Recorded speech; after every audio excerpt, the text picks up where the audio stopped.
Class میں ایک نئے معاون داخل ہوتے ہیں۔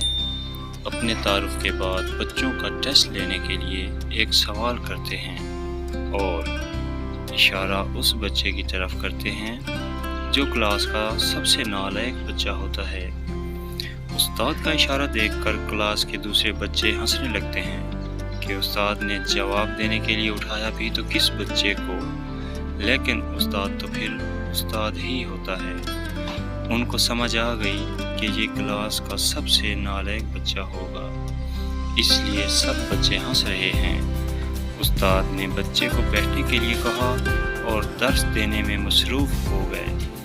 چھٹی کے وقت استاد نے اس نالائق بچے کو اپنے پاس بلا لیا اور جب سب بچے چلے گئے تو استاد نے اس بچے کو ایک سوال دیا اور اس کا جواب بھی لکھ کر دیا اور کہا کہ اسے یاد کر لو، اور کل جب میں کلاس میں سوال کروں گا تو یہ جواب تم نے مجھے کلاس میں دینا ہے۔ بچے نے وہ سوال اور جواب یاد کر لیا۔ دوسرے دن جب استاد کلاس میں آئے تو انہوں نے وہی سوال جو اس نالائق بچے کو دیا تھا ساری کلاس سے پوچھا۔ سوال تھوڑا مشکل تھا تو سب بچے خاموش ہو گئے، لیکن وہی نالائق بچہ جس کو استاد نے سوال یاد کرنے کا کہا تھا اس نے اپنا ہاتھ بلند کیا کہ میں اس کا جواب دیتا ہوں۔ سب بچے جو کل ہنس رہے تھے حیرانی سے اس کی طرف دیکھنے لگے۔ استاد نے اس بچے کو کہا ہاں جواب دو۔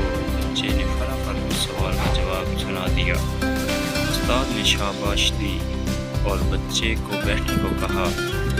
اب اس نالائق بچے میں خوشی کے ساتھ ساتھ خود اعتمادی پیدا ہونا شروع ہو چکی تھی۔ استاد روزانہ اس بچے کے ساتھ یہی عمل دہراتے رہے اور پھر آخر وہ دن بھی آیا جب وہ نالائق بچہ اپنی کلاس کا سب سے لائق اور خود اعتماد بن چکا تھا۔